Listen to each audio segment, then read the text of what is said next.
Programa Os Pingos nos Is, recebendo as pessoas que nos acompanham pelas emissoras de rádio. Na primeira turma do Supremo Tribunal Federal, os ministros debatem agora a pena imposta a Jair Bolsonaro. O relator defendeu uma pena de 7 anos e 7 meses. Vamos acompanhar o que diz agora o ministro relator Alexandre de Moraes. Eu aplico a pena base em 3 anos de detenção e 75 dias multa, fixando de a multa e um salário mínimo, aplicando a atenuante, e aí a pena já fica definitiva em relação a esse delito, 2 anos e 6 meses de detenção e 62 dias multa, fixando cada dia a multa em um salário mínimo, em virtude das condições econômicas do réu. Artigo 62, inciso 1º, a deterioração do patrimônio tombado, artigo 621 da Lei 9.605, de 98, eu aplico a pena base em 3 anos de reclusão e 75 dias multa, cada dia multa um salário mínimo, aplico a redução do artigo 65, inciso 1º, da idade e torno definitiva a pena em relação a esse crime, 2 anos e 6 meses de reclusão e 62 dias multa, fixando cada dia multa e um salário mínimo.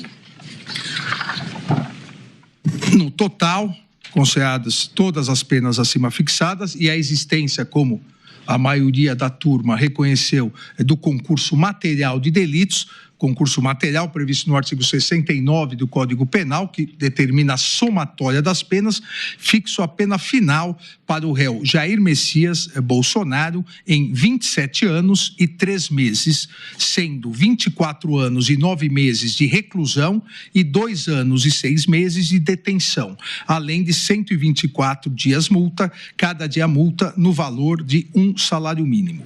Fixo o regime inicial do cumprimento da pena, o regime fechado nos termos do artigo 33 do Código Penal. Ainda é fixo a pena multa, como disse, 124 dias multa, o valor de um salário mínimo, considerado sempre, aqui eu não vou repetir para todos os demais réus, o salário mínimo é sempre considerado vigente à época do fato e atualizado até a data do efetivo pagamento. Então, em resumo, 27 anos e 3 meses de pena privativa de liberdade, sendo 24 anos e 9 meses de reclusão, 2 anos e 6 meses de detenção e 124 dias multa é a pena.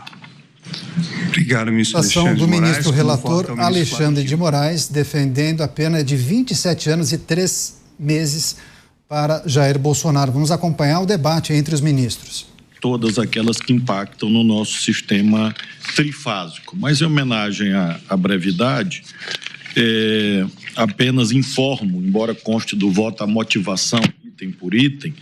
Por exemplo, a personalidade do agente teve um peso significativo, personalidade negativa, demonstrada por, inclusive, condenações judiciais e outras circunstâncias, motivos, culpabilidade, tudo isso está analisado no voto.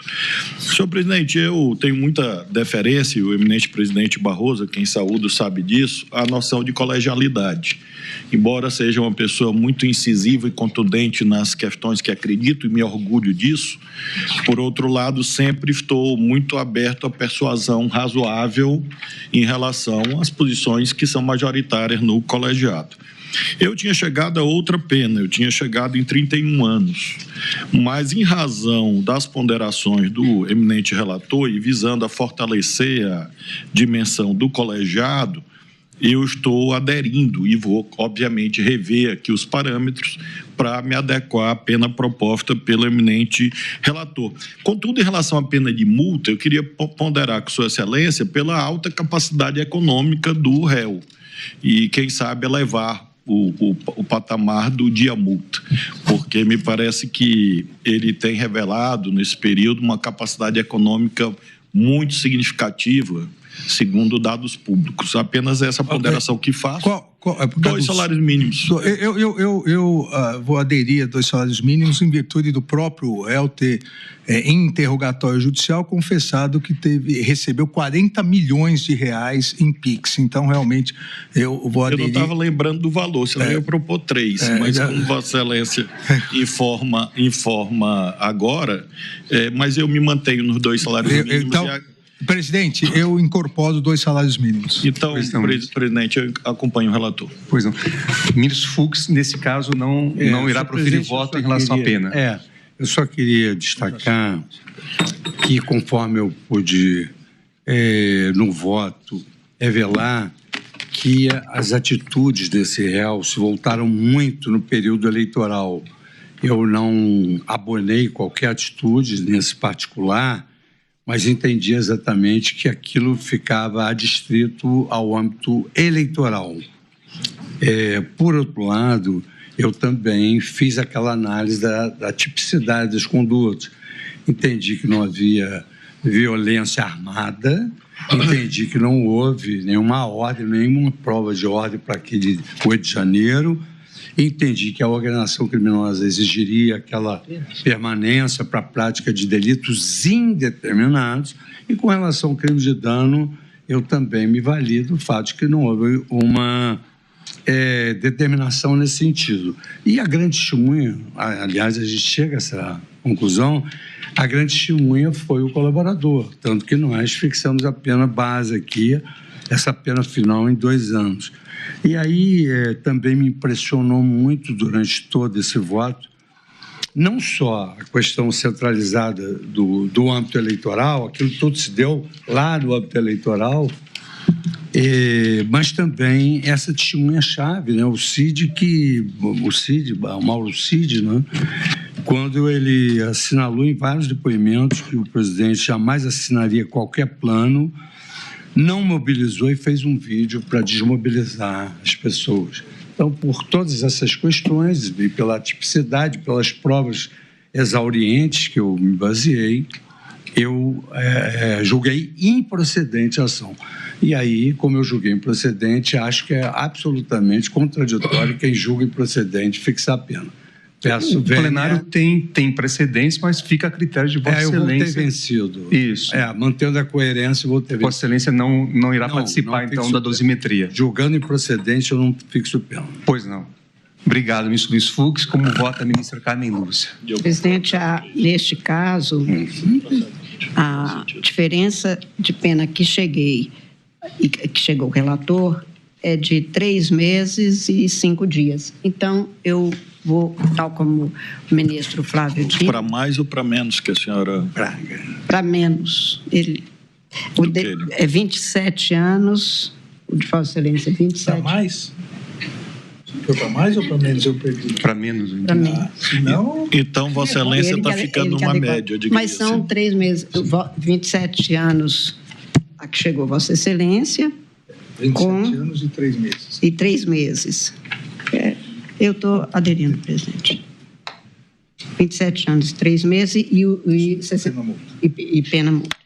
E aí estou aderindo também, tinha fixado em um salário mínimo, então para este aqui fica em 2 salários mínimos.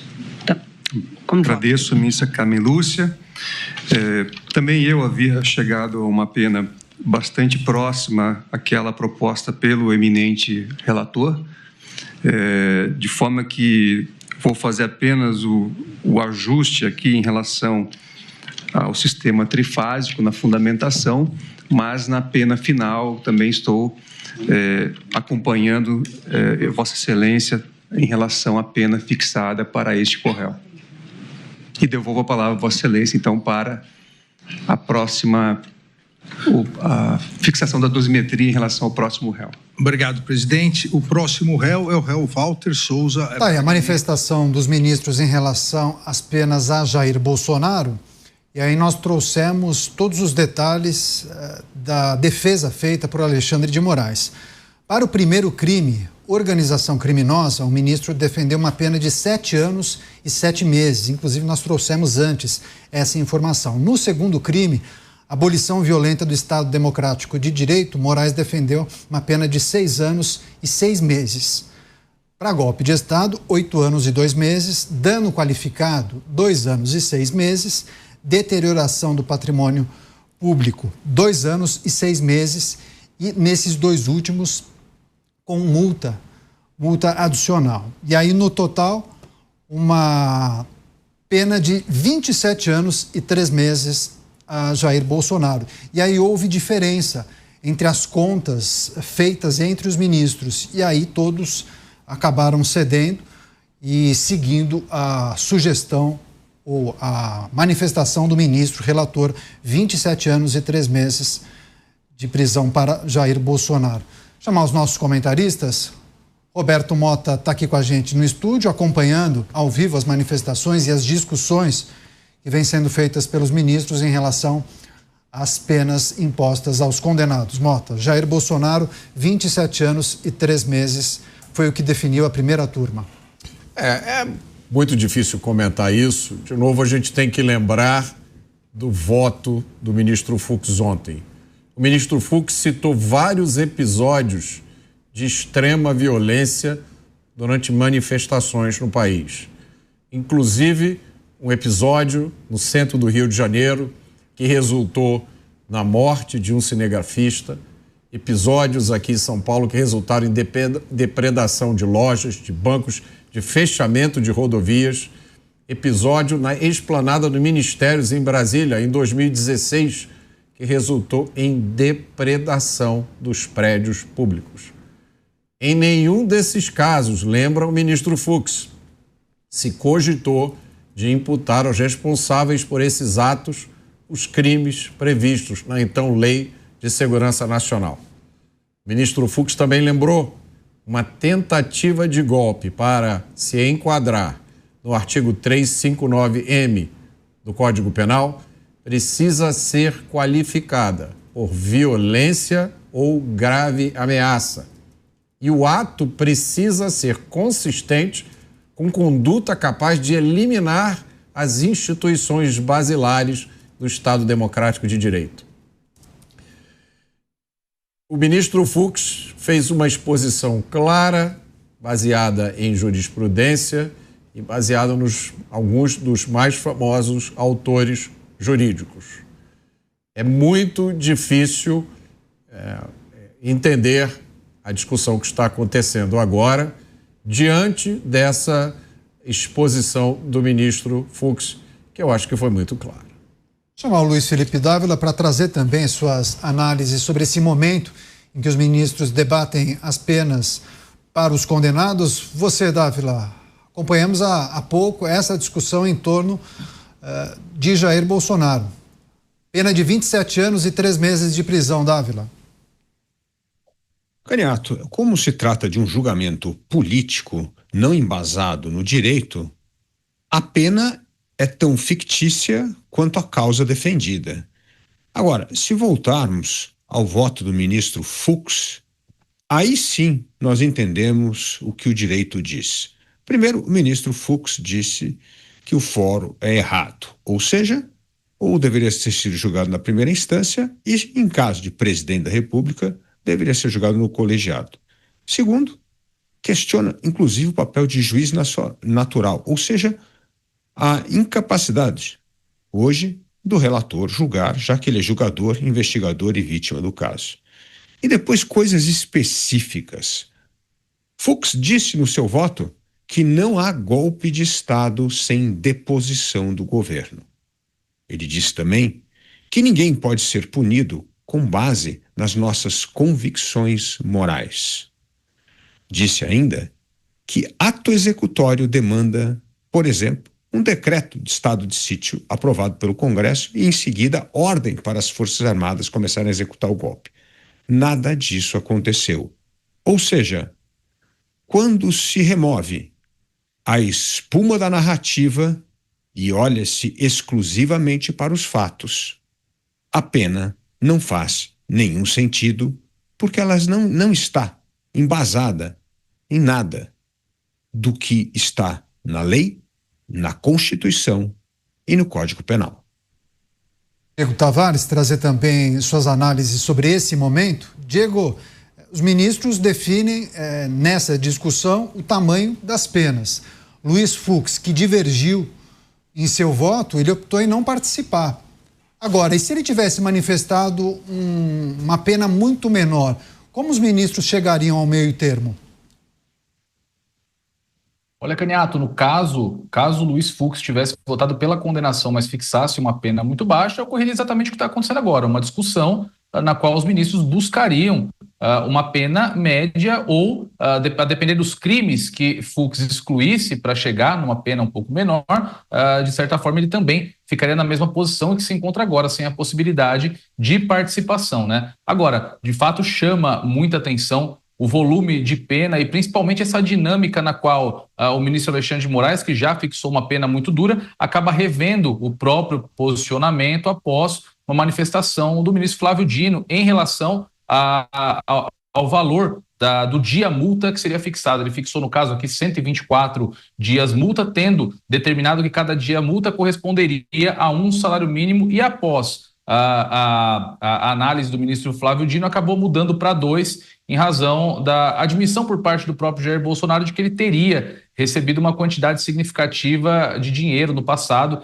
via doações de seus apoiadores. Enfim, finalizada agora a fixação das penas para todos os réus, começa a correr o prazo para interposição de recurso a despeito do encabimento desse recurso, conforme nós constatamos aqui até agora, diante da inexistência da quantidade mínima de votos divergentes. Precisaríamos de 2 votos divergentes para suscitar a interposição de embargos de divergência, conforme o regimento interno do próprio Supremo Tribunal Federal, e transcorrido esse prazo, o processo já é passível de trânsito em julgado, e a partir do trânsito em julgado a pena pode começar de fato a ser cumprida. Tem um ponto que vai ficar, acredito eu, para definição, inclusive sobre a possibilidade de interposição de recurso, porque como você suscitou muito bem, Daniel, há alguns minutos, o acordo de delação premiada de Mauro Cid, ele não foi cumprido. Foi ofertado para ele um acordo de delação premiada no qual ele receberia o perdão judicial, mas no julgamento, sem desqualificar o acordo, sem afirmar que Mauro Cid teria descumprido parte do acordo, o que nós já debatemos aqui exaustivamente também. Mauro Cid violou diversos preceitos do acordo de delação premiada, mas sem apontar qualquer violação, o ministro Alexandre de Moraes disse que seria incabível o perdão em razão da natureza dos crimes. Isso abre para a defesa de Mauro Cid a possibilidade de tentar levar ao pleno da Suprema Corte a discussão acerca do cumprimento de seu acordo de delação premiada. Isso certamente será objeto de algum recurso por parte de Mauro Cid, porque não houve, como eu disse, o apontamento de questões, o apontamento de violações de seu acordo de delação premiada. Então, à exceção dessa parte, o restante deve transitar em julgado, mas nós teremos ainda assim, possivelmente, nos próximos dias, a apresentação de um recurso de Mauro Cid nesse sentido.